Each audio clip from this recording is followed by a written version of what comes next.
Regresamos a esta edición de Al Cierre en la que estamos analizando la última reunión de la misión presidencial latinoamericana efectuada en Asunción, Paraguay. Contamos con el privilegio de tener en nuestro estudio al expresidente de Costa Rica, licenciado Rafael Ángel Calderón Fournier, y desde Guatemala al expresidente de esa nación, Vinicio Cerezo.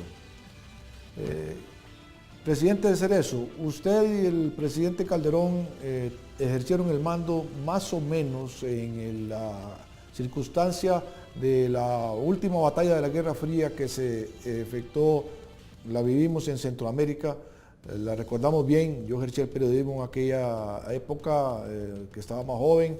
A usted lo entrevisté en algunas ocasiones, recuerdo incluso que usted fue víctima hasta de un atentado a su vida. ¿Qué diferencia o qué desafíos se encuentra la realidad latinoamericana o centroamericana en particular en esta ocasión con relación a aquella época que también fue turbulenta, muy turbulenta? Bueno, definitivamente es una época diferente la que estamos viviendo en este momento. Yo diría que en aquella época tuvimos que enfrentar gobiernos militares, autoritarios. Estábamos en medio de una guerra civil prácticamente en la mayoría de los países y nos enfrentábamos a gobiernos represivos que producían el asesinato y la muerte de los grupos que estaban en la oposición. A través de Esquipulas I y Esquipulas II, los acuerdos de paz en América Central, pues logramos que se terminara el conflicto armado, que se resolviera la problemática política y se iniciara un proceso de institucionalización democrática y de construcción de una nueva etapa de participación política, social e incluso de carácter económico, porque durante la guerra estábamos viviendo una etapa de depresión económica. Precisamente en pantalla tenemos algunas imágenes con relación a lo que usted nos comenta, con ejércitos que fueron parte del problema de la región en ese momento. Siga, presidente. Bueno, pues efectivamente América Central vivía una etapa muy complicada, pero en este momento vivimos otra etapa en la que la democracia está enfrentando diversos retos, nuevos retos que han creado una situación completamente diferente. Por ejemplo, se están poniendo a prueba los sistemas democráticos, estamos teniendo que hacer revisiones legislativas para permitir una mejor y una mayor participación política de los partidos y de los dirigentes. Estamos enfrentando un reto a un nuevo modelo de desarrollo porque el crecimiento económico no fue suficiente para poder resolver la problemática económica y social que veníamos sufriendo desde hace mucho tiempo.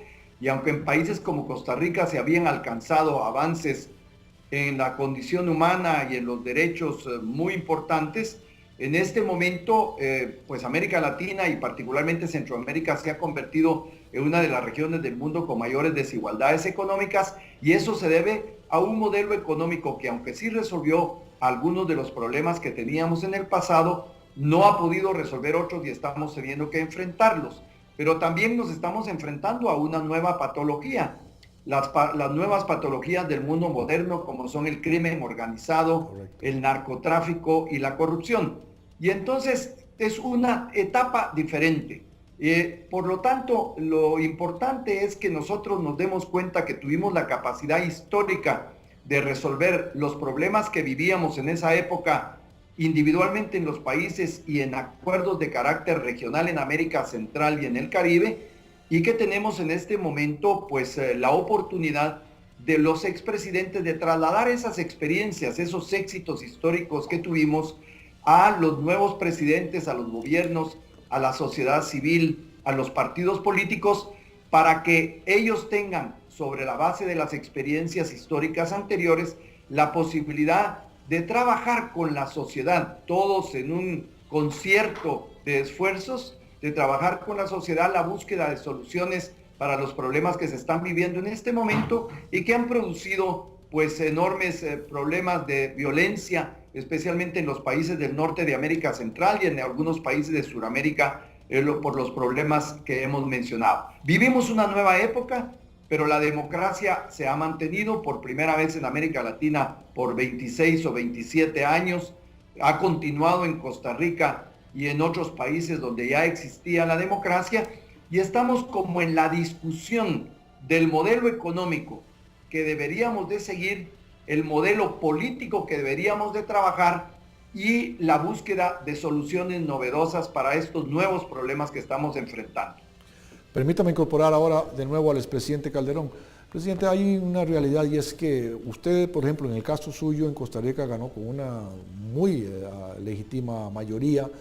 Hoy día los partidos políticos han sufrido un desgaste y la clase política, justo o no, se encuentra desgastada por distintas realidades. ¿Cómo hacer para enfrentar ahora en ese contexto esta nueva realidad, estos nuevos desafíos que nos señala el presidente Cerezo?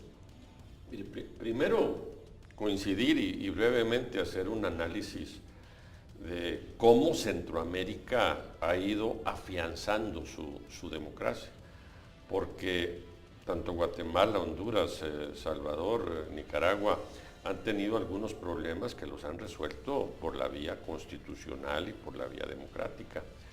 Recordamos, por ejemplo, cuando la deposición del presidente Serrano Elías, después de que había clausurado el Congreso, los militares guatemaltecos y la sociedad guatemalteca encontraron la vía constitucional para resolver el problema. ¿Quién le iba a decir a usted que iba a haber dos gobiernos seguidos del FMLN en El Salvador, electos popularmente, y seguimos en paz y en tranquilidad, gracias a Dios? En Honduras, después de la deposición del presidente Zelaya, volvieron a encontrar el camino democrático a través de elecciones libres, y los últimos dos presidentes han sido también ya electos libremente por los pueblos.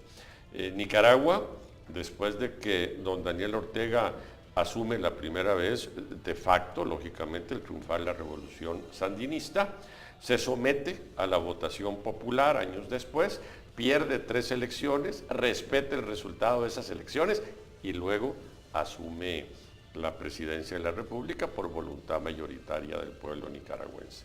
Me parece que esto es ejemplar. Ahora, todo esto puede estar en peligro, y nosotros en Costa Rica igual, lo señalaba yo ahora en la convención, precisamente si no sabemos responder a las necesidades de nuestros pueblos y si no combatimos eficientemente la pobreza que tienen nuestras naciones. Y ese es parte del desencanto de mucha gente que ahora conversaremos en la siguiente etapa. Permítame ahí interrumpirlo para hacer un corte y regresamos después con este interesantísimo tema. Vamos a un corte comercial y continuamos con esta edición de Al Cierre.